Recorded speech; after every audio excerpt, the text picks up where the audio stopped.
ध्यान से लगातार जहाँ जहाँ फिलिस्तीनी जनता रहती थी वहाँ से उन्होंने खदेड़ना शुरू किया।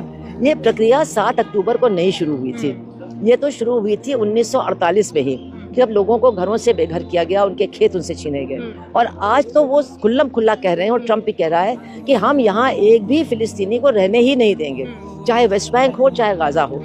तो मतलब आज अगर हम एक झोपड़पट्टी में रहते हैं और हमारी झोपड़पट्टी के ऊपर बुलडोजर चलता है तो हमारे ऊपर क्या बीतती है।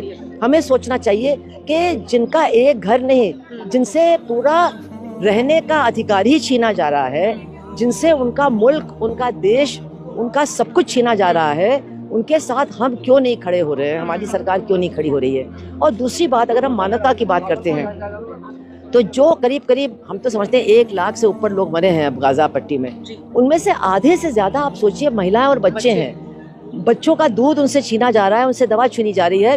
आज वो बता रहे हैं कि दुनिया में सबसे ज़्यादा संख्या अपंग बच्चों की फिलिस्तीन के अंदर है। जिन बच्चों का एक अंगूठा काट दिया गया है, या एक हाथ काट दिया गया है, या पैर काट दिया गया है, इनकी संख्या, जबकि वो इतनी छोटी जनसंख्या है, पूरी दुनिया में सबसे ज़्यादा है। तो ये तो उनके बर्बरता और नृशंसता की बात है। लेकिन हमको जो समझना है कि हमारा देश कहाँ है।